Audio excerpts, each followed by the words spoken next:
ಹಿಂದೇಕೋ ಕೈಯಲ್ಲಿ ಕುಡುಗೋಲು, ತಲೆ ಮೇಲೆ ಬುತ್ತಿಗಂಟು ಹೊತ್ತುಕೊಂಡು ಪಕ್ಕ ರೈತರ ಮಡದಿ ಅಂತ ಅದು ಯಾವ ಹೊಲಕ್ಕೆ ಹೊರಟಿರುವಿ? ಬೀಜೋಳದ ತಳಿಯನ್ನು ಕೊಯ್ಯಲು ಅಥವಾ ಬೇರೆಯವರ ಕೆಲಸಕ್ಕೆ ಹೋಗ್ತೀಯೋ? ಏ ಬೇಬರ್ಸಿ, ಎಬ್ರೆಸಿ ಕುಲದವಳೆ, ಮತ್ತೊಬ್ಬರ ಹೊಲದಲ್ಲಿ ಕೂಲಿ ಕೆಲಸ ಮಾಡೋ ಸಮಯ ನನಗಿನ್ನೂ ಬಂದಿಲ್ಲ.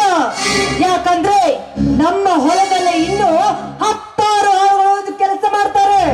10 ಆಳುಗಳು?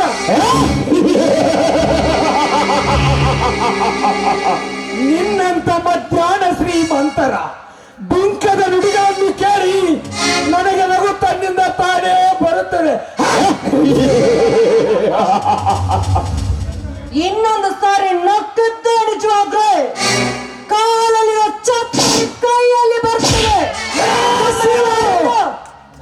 ಮುಚ್ಚು ಬಾಯಿ. ಕಾಡಿನಲ್ಲಿ ಒಂಟಿಯಾಗಿ ಸಿಕ್ಕ ಜಿಂಕೆ ಮರಿಯನ್ನು ಬೇಟೆಯಾಡದ ಬಿಟ್ಟರೆ ನನ್ನ ಗಂಡ ಸ್ಥಳಕ್ಕೆ ಅಪಮಾನ.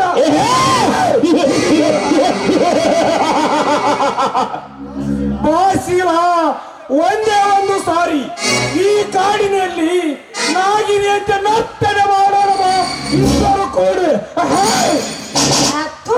ಮಾಡಗೆಟ್ಟವನೇ,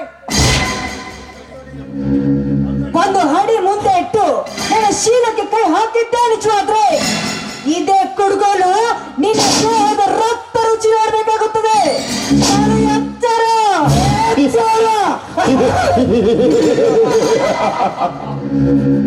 ಈ ನಿನ್ನ ತಗಡಿನ ಕುಡುಗೋಲು ನನ್ನ ದೇಹದ ರಕ್ತದ ರುಚಿ ನೋಡುವುದೇ ಇಂಪಾಸಿಬಲ್.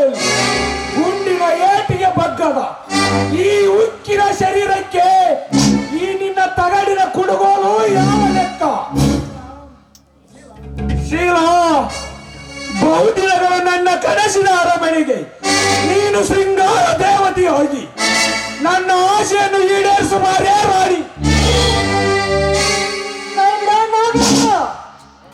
ನಾನು ಒಬ್ಬ ಮಾನವಂತ ರೈತರ ಹೆಂಡತಿ ಇದ್ದೇನೆ. ರೈತರ ಹೆಂಡತಿ?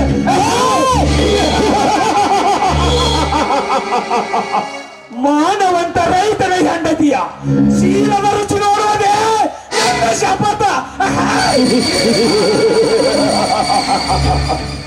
ಶೀಲಾ, ನೀನೇನಾದರೂ ಚತುರ ಬುದ್ಧಿ ತೋರಿಸುವ ಪ್ರಯತ್ನ ಪಟ್ಟರೆ ಇಂದು ನಿನ್ನ ಶೀಲ ಶಿವಾಯ ನಮಃ.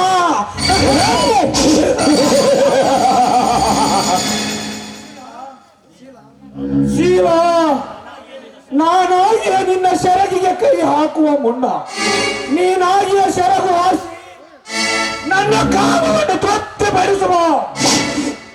ನಾಗೇಂದ್ರ, ನೀ ನನ್ನ ಸೆರಗಡಿದ ವಿಷಯ ನನ್ನ ಪತಿ ಕಿವಿಗೆ ಮುಟ್ಟಿದ್ದೇ ಆದ್ರೆ ಅವರಿಂದ ಕೇಳು ನಿನಗೆ ತಪ್ಪಿದ್ದಲ್ಲ.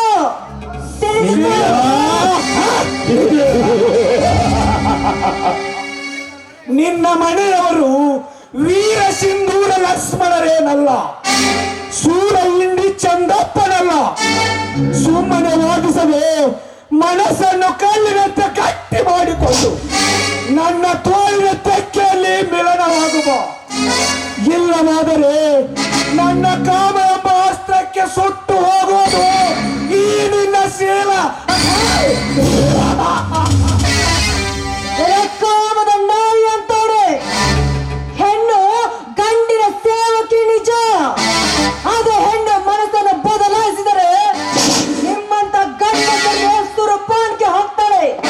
ಅಷ್ಟೇ ಅಲ್ಲ ಕಣ, ಇಂದು ನಿನಗೆ ಕಾದಿನ ಮಾರಿ ಹಬ್ಬ. ಮುಚ್ಚು ಬಾಯಿ. ಕಾಮದ ಭಾವನೆಯಿಂದ ತಲೆ ಕೆತ್ತನಿದ್ದ ಈ ಹೋರಿಯ ಮುಂದೆ ಆಕಳದ ಕಿರಿಚಾಟವೇ. ಬಾಸಿಲ, ಇಬ್ಬರು ಕೂಡಿ ರತಿ ಕಾಮದ ಓಕಳೆಯನ್ನು ಆಡೋಣ ಬಾ. ಈ ಅಬಲೆ ಹೆಣ್ಣು ಒಂಟಿ ಕಾಡಿನ ಸಿಕ್ಕಿದವಂತ ನನ್ನ ಮೇಲೆ ಕಾಮದ ಕಣ್ಣು ಹಾಕಿದ್ರೆ ಈ ಸಮಾಜದಲ್ಲಿರುವ ವೀರ ಗರತಿಯರು ಚಪ್ಪಲಿಂದ ಹೊಡೆದು ಬುದ್ಧಿ ಕಲಿಸುತ್ತಾರೆ.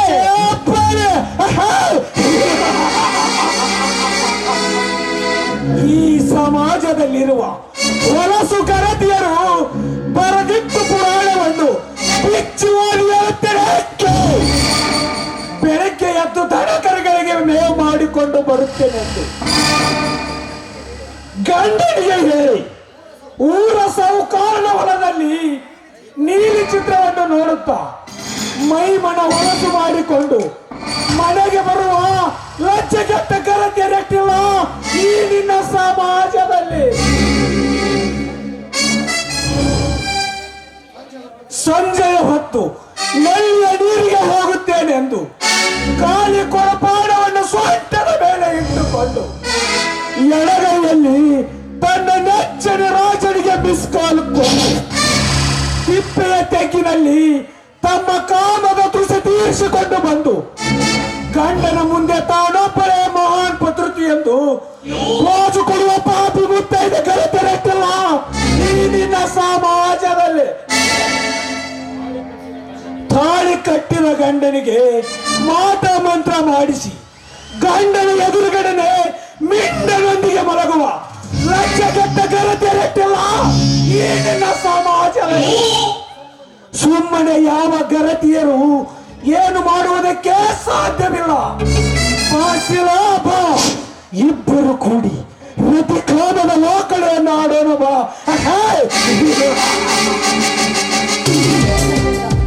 ದಯವಿಟ್ಟು ಈ ಅಬಲೆ ಮೇಲೆ ಕರುಣೆ ತೋರಿ ನನ್ನನ್ನು ಬಿಟ್ಬಿಡಿ.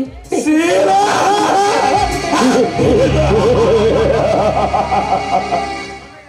ನನಗೆ ಕಾಮದ ಪಿತ್ತು ನತ್ತಿಗೆ ಏರಿದಾಗ ಭಯ ಕರುಣೆ ಎಂಬ ಶಬ್ದ ನನ್ನ ಮುಂದೆ ಸುಳಿಯೋದಿಲ್ಲ.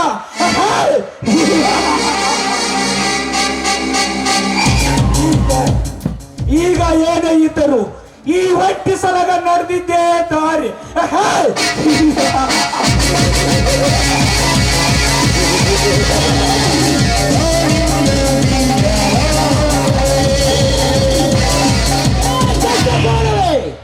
ಒಂದು ಅಸಹಾಯಕ ಹೆಣ್ಣಿನ ಚೀಲವನ್ನು ಹುಚ್ಚು ನಾಯಿಯಂತೆ ಕತ್ತಲು ಬಂದಿರುವೆ ಆ ಪಾಪಿ. ಹುಟ್ಟುದ್ದ ಮಾತನಾಡಬೇಡ. ಇವಳೇನು ನಿನ್ನ ತಂಗಿಯೋ ಅಥವಾ ನಿನ್ನ ಹಳೆಯ ಪ್ರೇಯಸಿಯೋ? ಸುಮ್ಮನೆ ನಾನು ಮಾಡುವ ಕೆಲಸಕ್ಕೆ ಅಡ್ಡಿಯಾಗಬೇಡ. ಹೊರಟು ಹೋಗು.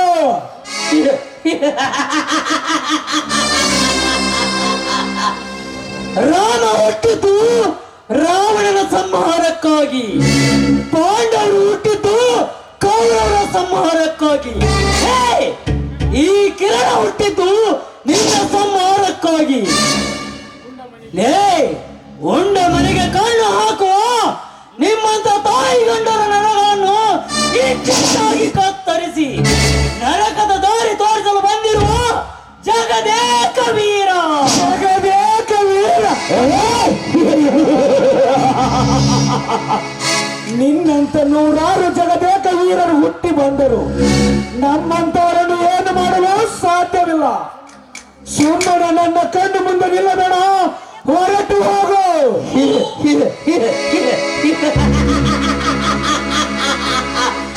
ಹುಲಿ ಬೇಟೆಯನ್ನೇ ಹುಡುಕಿಕೊಂಡು ಹೋದರು, ಬೇಟೆ ಹುಲಿಯನ್ನೇ ಹುಡುಕಿಕೊಂಡು ಬಂದರು. ಕೊನೆಗೆ ಎದೆ ಬಗೆಯೋದು ಹುಲಿರಾಯ. ಹಾಗೆ ಹೋಗಲು ಬಂದಿಲ್ಲಲೇ ಈ ಹೆಣ್ಣು ಭಾರತ ದೇಶದ ಆಸ್ತಿ. ಅಂತ ಹೆಣ್ಣಿನ ತೀರವನ್ನು ಅಪಹರಿಸಲು ಮುಂದಾದ ನಿನ್ನಂತ ವಿಕೃತ ಕಾಮುಕನಿಗೆ ಸುಡಗಾಡ ದಾರಿ ತೋರಿಸಲು ಬಂದಿದ್ದಾನೆ ಈ ಇನ್ಸ್ಪೆಕ್ಟರ್ ಕಿರಣ. ಅಣ್ಣ, ಹೇಸಿಗೆ ಮೇಲೆ ಕಲ್ಲೆಸಿದ್ರೆ ಅದು ಮತ್ತೆ ನಮ್ಮ ಮುಖಕ್ಕೆ ಸಿಡುತ್ತದೆ. ಬೇಡಣ್ಣ, ಇದೊಂದು ಸಾರಿ ಈ ಕಾಮದ ನಾಯಿಯನ್ನು ಕೈ ಬಿಟ್ಬಿಡಣ್ಣ. ತಂಗಿ, ಇಂಥವರು ಹೆತ್ತ ತಾಯಿ ಹತ್ತಿರ ಸಣ್ಣದ ಲಾರಿ ಬಿಚ್ಚುವ ಮಂಗಗಳಿಗೆ ದಯ ದಾಕ್ಷಿಣ್ಯ ತೋರಿದರೆ ಆ ದೇವರು ಮೆಚ್ಚುವುದಿಲ್ಲ. ಇಂಥ ರೀತಿ ನೀತಿ ಇಲ್ಲದ ನಿರ್ಗುಣಿಗಳಿಗೆ ನನ್ನ ಒದಕಿಯ ಸಾಕ್ಷಿ.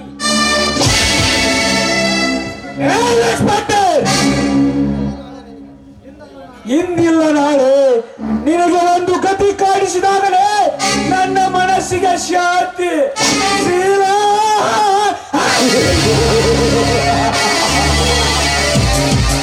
ನಾನು ತೊಟ್ಟ ಗುರಿ ಸಾಧಿಸಿಕೊಂಡು ಮತ್ತೆ ಬರುವೆ ನಿನ್ನನ್ನು ನೋಡಲು.